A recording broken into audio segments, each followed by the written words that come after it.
Hello and welcome. You are watching Business Today TV. I'm Sakshi Batra, and with me joining in to talk about on the sidelines of the G20 summit is Yashish Dahiya, the chairman and CEO of PB Fintech, to find out what exactly lies ahead for the fintech space at large and how are the G20 summit decisions likely to benefit those stakeholders of the fintech group and the end consumer at large as well. Warm welcome to you, sir, and thank you so much for taking the time out for this discussion. Your first thoughts on India's G20 victory and the way India has made its mark on the global economic landscape with this achievement.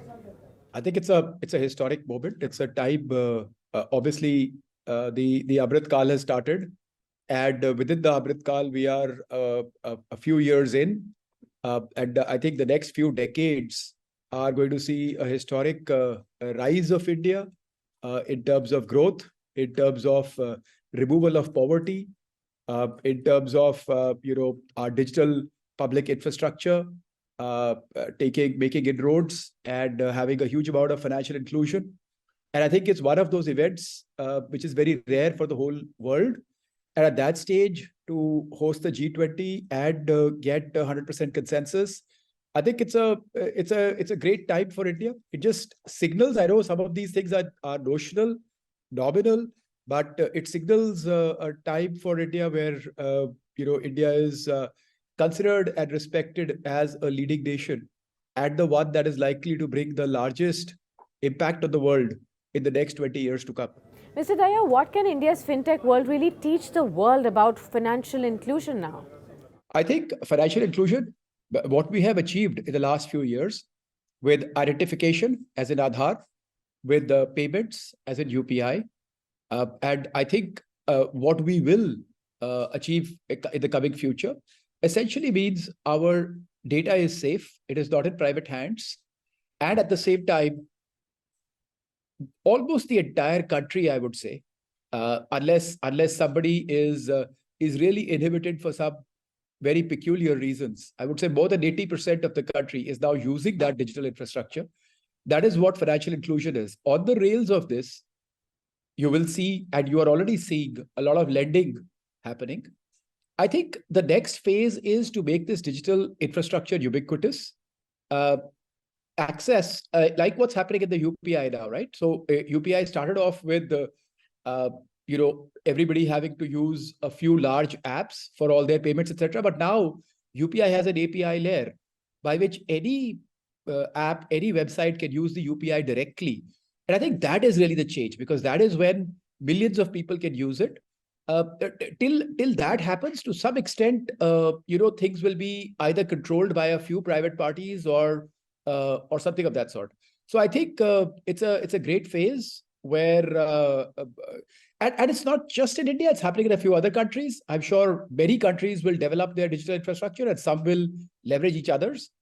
I think it's also a great time when countries start having interoperability of these digital infrastructures, so that one country's digital infrastructure talks to another country's digital infrastructure, because that is essentially the dream of having one global digital infrastructure.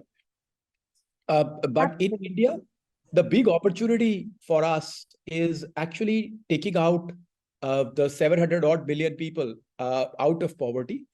And as we look at that, I can't think of how that would happen without digital infrastructure. Today, direct payments are happening into people's Jan Dhan accounts. And it's not for, a small percentage. This is now 80% of the country being covered by that.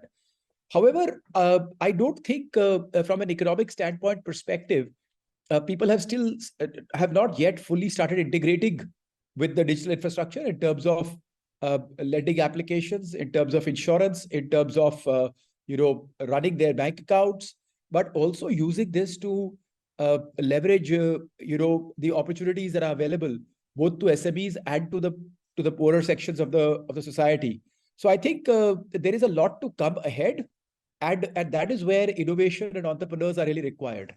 Mr. Dahiya, now let me ask you about the industries or the sectors that you're closely linked with. How will the insurance and the credit industries grow over the next 25 years? We are talking about the Amrit Kal of India, when India will turn 100 in the year 2047. We've seen several of the digital public infrastructure spaces really turn the way we operate on a day-to-day life. What about the two critical sectors that you're in, the credit space and the insurance space?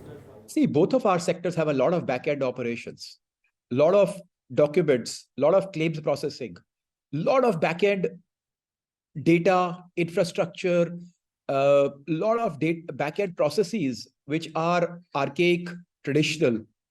And I think it's a humongous job trying to digitize all of those processes. Once those processes get digitized, I think the front end can happen very quickly. Like, I'll give a very simple example.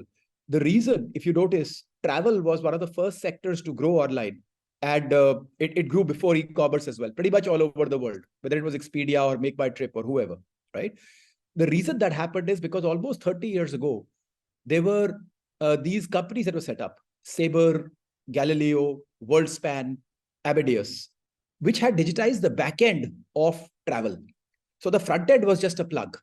And the moment you plugged it in, all your back end processes were already smoothed out. In both insurance and lending, that back end processes have not smoothed out yet. And these are risk products. They need a lot of data about consumers, right? Anybody cannot just come and buy insurance. You have to make a lot of declarations. They have to be verified.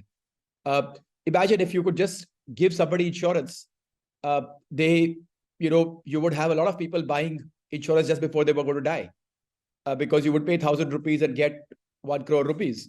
So that cannot be allowed. And thus you need veracity that the person is well today. And once the person is dead, that the person is actually dead, right? And those two pieces can only be verified, can be very easily verified by digital infrastructure. Also, Mr. Dahiya, how do you really see RBI's new initiatives like the UPI credit line and Bill Pay Connect, which has been showcased at the Global Fintech Fest at G20? I think all of these will expand the market for credit, and they will expand the scope for UPI and reduce the cost of transaction, which is I don't think in lending the cost of transaction is a very meaningful number. So it should be fine. Bill payment was already there. UPI was already there, which had already reduced so payments has a cost of transaction, and that had already been reduced. But it will foster a lot more innovative startups who would solve further problems in lending. All right, so help us understand what are the key challenges now, even now, being faced by the fintech industry, and how do you plan to mitigate them? See, I think eventually what you need is to be able to handle risk, right? So when will transact? If you think about fintech, it is about either lending or it's about insurance, right? That is where you will eventually have some transactions happening. Both of them have a risk assessment. So and in one there is a collection, and in the other there is an event, whether it's a death or a disease. And at that event, certain processes, certain information needs to be fulfilled, verified. And what that does is that lends both of these quite open to fraud. If you notice, most companies have, the lending side who have gone bust because of NPAs. In the insurance company side, most companies struggle to settle claims. So it's a difficult problem. It's not a transaction. It's not like selling ice creams, that the ice cream, you can just, it's not like payments that I pay you money and it transfers. And hence it needs to be understood that the real problem that needs to be solved is the assessment of risk, which needs data rails and which needs agreed partners and which needs to cull out fraud. It is not just a process issue. It's not about connecting two computers. I think that is, or two databases.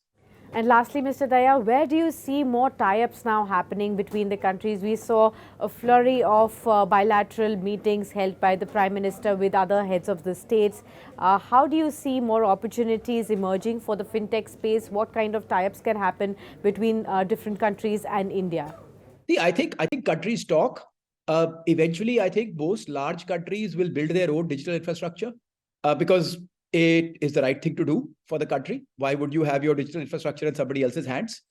I think where the opportunity lies, as far as multiple countries is concerned, is really in interoperability.